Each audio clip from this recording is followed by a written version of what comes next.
कोल्हापूरमध्ये मुसळधार पाऊस आहे। राजाराम बंधाऱ्यासह 10 बंधारे पाण्याखाली गेलेले आहेत, त्यामुळे वाहतूक विस्कळीत आहे।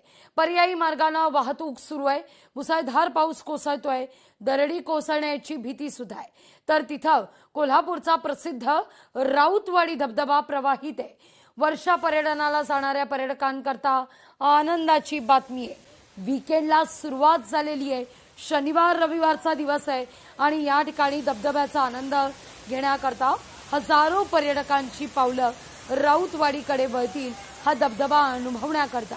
पण लोकशाही मराठी तुम्हाला आवाहन सुद्धा करतंय, या निसर्गानं नटलेल्या सौंदर्याचा आस्वाद घ्या, धबधब्याचा आस्वाद घ्या, पण जीवघेणी स्टंटबाजी करू नका।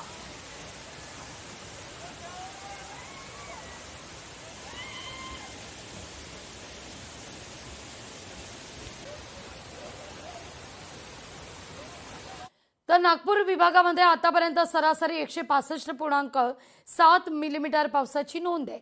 आतापर्यंत 27% खरीपाच्या पेरण्या पूर्ण आहेत। सलग 3 दिवस झालेल्या पावसानं पेरणीच्या कामाला वेग आहे।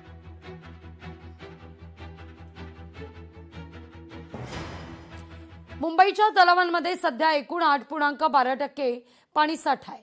गेल्या वर्षी याच काळात 43.46% इतका पाणी साठा उपलब्ध होता। सध्या 7ही तलावांमध्ये मिळून एकूण 1.17 लाख दशलक्ष लिटर पाणी साठा उपलब्ध आहे। तर भातसामध्ये 5.72% इतका पाणी साठा आहे। मोडक सागरमध्ये 22.35%, मध्य वैतरणामध्ये 12.38%,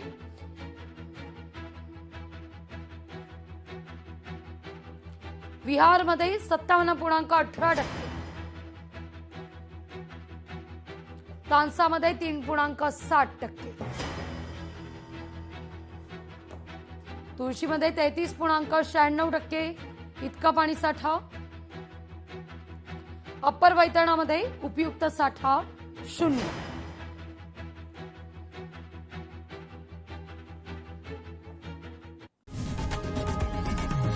लोकशाही मराठी ऐका, पहा, जागरूक रहा।